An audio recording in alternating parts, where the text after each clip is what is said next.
All right, let's do a Winter Olympics moment. Let's suppose we have someone who is on a sled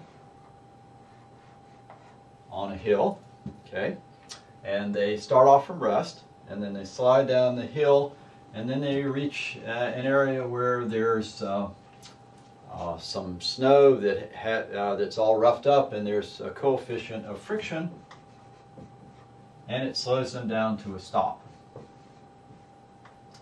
And one might ask, if they start off at some initial height up here, how far are they going to slide on this flat section? So this is a case that we can solve using the energy principle. We start off with the velocity is equal to 0. We end up with the velocity is equal to 0. We know that the change in energy, E final minus E initial, is equal to the work done by all external forces, okay? And we know that the energy is equal to the kinetic energy plus the rest mass energy, or the rest energy. And we also know that in the limit where the velocities are not relativistic, this becomes 1/2 mv squared plus mc squared. All right. Notice that we are interested in changes in energy, not the total value of the energy. That's quite often the case. And if we, in this situation, we are going slow, and also we're not doing anything to change the mass of the sled or the person in the sled. So when we take this E final minus E initial, the MC squares are going to cancel out, and we're going to get E final minus E initial is equal to 1/2 mv final squared minus 1/2 mv initial squared, and that's equal to the work done by external forces. That's sometimes called the work energy theorem. It's actually a very basic principle.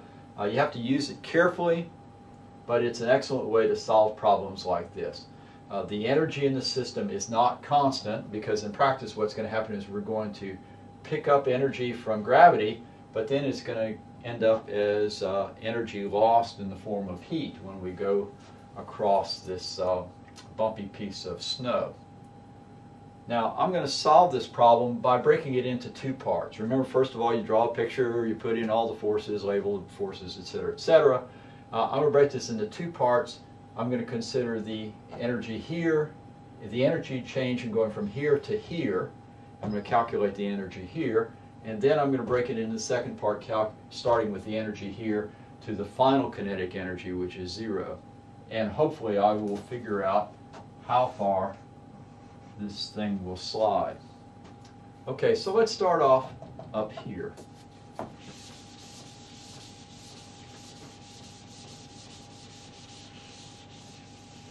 Okay, draw a picture. There's the mass on the sled. There's the slope.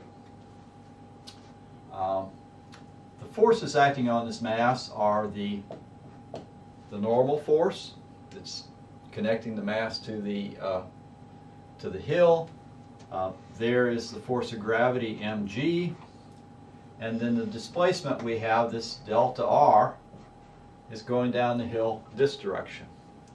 And what we should really do is say that the work at any point is equal to the force exerted at that point times delta r, and we should break it into pieces. But since we're going down a straight slope, and the force of gravity is constant, we can just say that the external work done is equal to the dot product of the force of gravity dot producted with the distance we go down the slope. Okay.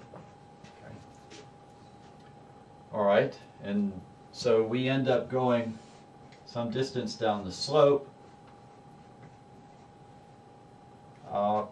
I think I'm going to define this angle theta is the angle between the slope and the vertical. Okay. And so I can ask what is this force? I've got mg, it's at some angle theta with respect to the slope, so I can write this as equal to mg times the distance along the slope times the cosine of the angle theta between the slope and the vertical. That's this angle theta here. Well, if you do some geometry, I draw a right triangle here, you'd see that the slope is the hypotenuse of this right triangle. There's an angle theta here. This is the side adjacent to the angle theta. So the slope times the cosine of theta is going to be equal to, let's see, we've got the slope, we've got theta. I can define the quantity h, which is this distance here. That's the vertical distance that the sled drops as it goes along the slope. And h is going to be equal to d times cosine theta. And so this just becomes mg times h, where h is the vertical height that the sled was up the hill. And that would be the work done by gravity as this sled goes down the hill. Notice I don't have any friction. If I had friction, kinetic friction on this hill, then I'd have to take that into account as it slides down the hill. And that would complicate things a little bit. Depends upon what the hill looks like. So if I start off with v is equal to 0 up at the top of the hill, I should ask what is the velocity when we reach the bottom of the hill, before we reach the area with friction.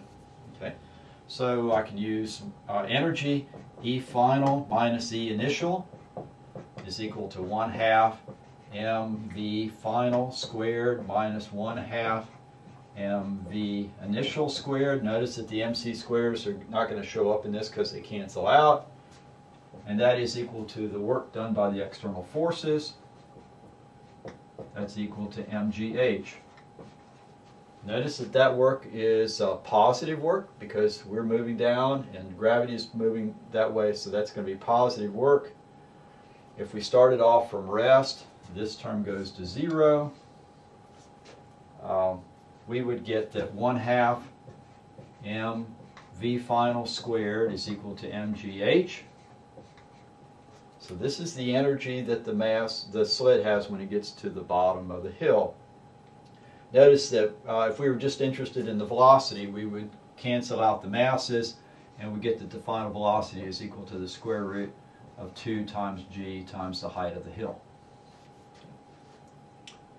Alright, so by using the energy principle, we got down to the bottom of the hill and we figured out how fast the object or the sled was moving.